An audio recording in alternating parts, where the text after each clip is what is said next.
Ada 4 anak yang mereka ini tidak masuk dalam daftar ahli waris kita. Yang pertama, yaitu adalah anak hasil zina.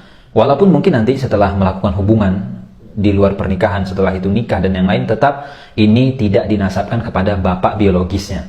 Jadi ingat ya, ini fokusnya, kasusnya adalah yang menjadi mayit atau yang meninggal adalah bapak biologis dari anak ini. Ini adalah anak yang didapat dari hasil hubungan luar nikah, maka dia tidak masuk daftar ahli waris. Karena nggak dinasabkan kepada si bapak ini, si laki-laki ini.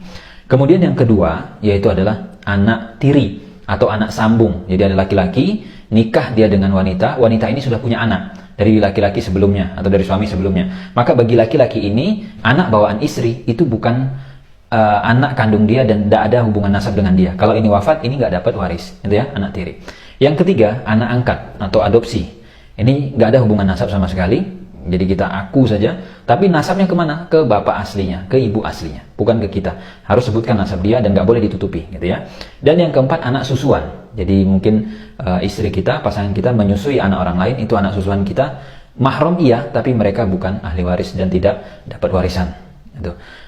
Yang kelima ada sebenarnya, yaitu adalah anak kandung, tapi dia murtad, dia beda agama dengan kita, itu juga bukan ahli waris.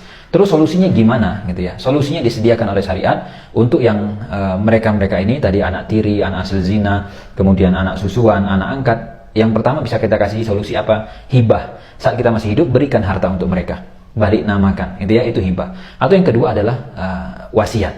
Siapkan wasiat untuk mereka. Kamu nggak dapat waris loh ya kalau saya wafat, karena kamu tadi anak angkat, kamu adalah anak susuan, kamu adalah anak dari istri, gitu kan, bukan anak kandung saya, kamu adalah anak di luar nikah hasil zina misalkan, maka ini ada wasiat.